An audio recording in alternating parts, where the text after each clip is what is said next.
ఇలా చూడండి, ఇలా కథ చూడండి. జై మాధవరెడ్డి అని చెప్పి ఎవడైతే బీసీలకు వ్యతిరేకంగా కోర్టులో కేసు వేసి బీసీల రావాల్సినటువంటి అన్నం ముద్దను గుంజుకపోయిర్రో వాని పేరు రోడ్డు మీద రాసి ఇగో వీళ్ళంతా ఆ కాలనీలు ఉన్న రెడ్లు 5-6 జమై పటాకులు కాల్చి వాని పేరు మీద పాల్గుమరిస్తా ఉన్నారు. వీళ్ళ కడుపులో ఎంత కుట్టుంటుందో చూడ్రి. వీళ్ళ చేతిలో ఎవడు మూత్రం కూడా పోయొద్దు రేపు పొద్దున.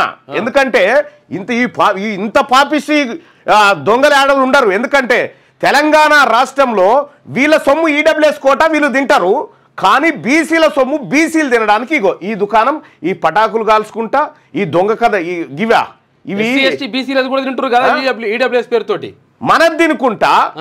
ఇగో ఇదా ఏం జరుగుతా ఉంది తెలంగాణ రాష్ట్రంలో బీసీ ప్రజలారా?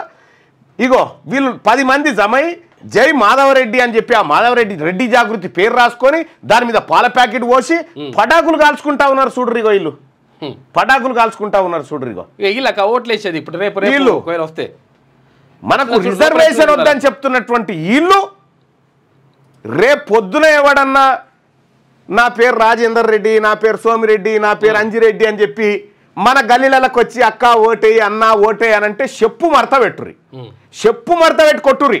ఎందుకంటే గింత కుట్ర ఉన్నది వీళ్ళ కడుపులల్లా, కడుపులల్లా దాచుకొని బీసీలకు రిజర్వేషన్లు రావద్దని గింత ఉన్నది చూడ్రి. వాళ్ళ కడుపులల్లా మొత్తం విషం నింపుకున్నారు. కాలనీలలో పెట్టుకొని వీళ్ళ